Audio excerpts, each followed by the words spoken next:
السلام عليكم، أهلا وسهلا فيكم بقناة وصفات علا الحج. اليوم إن شاء الله بدي أعمل معاكم كيكة مميزة من الكيكات اللي كتير بحب أعملها، كيكة الجزر.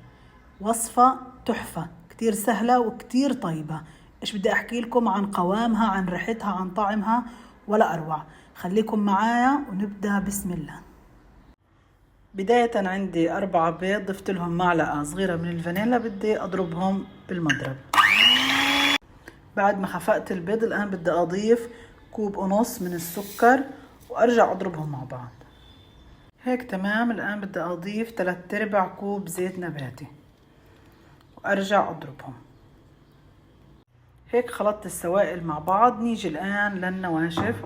بدي أجيب بولة والمنخل، وفي هنا 2.5 كوب من الطحين بدي أضيفهم في المنخل عشان أنخلهم. خلال ما بنخل الطحين بدي أضيف 1.5 معلقة كبيرة من البيكنج باودر أو 1.5 باكيت. بدي أضيف معلقة صغيرة من القرفة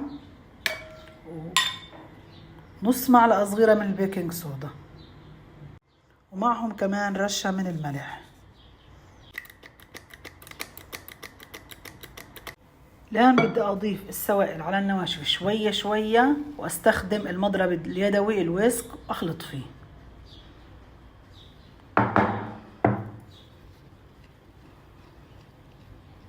بعد ما خلطت الخليط هيك بيكون قوامه تقيل شوية.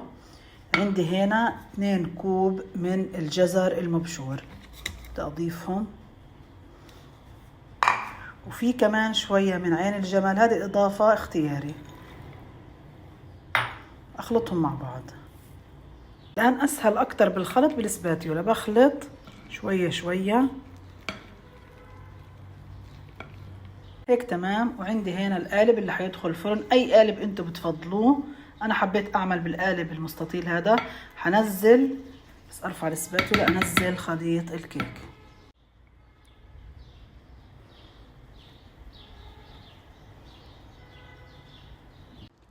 الآن حدخل القالب الفرن طبعا أنا محمياه من قبل 10 دقايق، درجة الحرارة من 160 ل 170.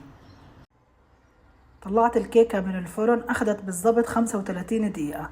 الآن بدي أرفعها من القالب، أقلبها وأقطعها وأورجيكم شكلها من جوا. وهيك الكيكة بعد ما قلبتها وقطعتها تحفة. إيش بدي أحكي لكم، الطعم، الريحة، القوام، ولا أروع. طلعوا، ضروري إنكم تجربوها. وهيك بنكون عملنا مع بعض كيكة الجزر بطريقة كتير سهلة وبسيطة. بشكركم كتير على متابعتكم، حياكم الله.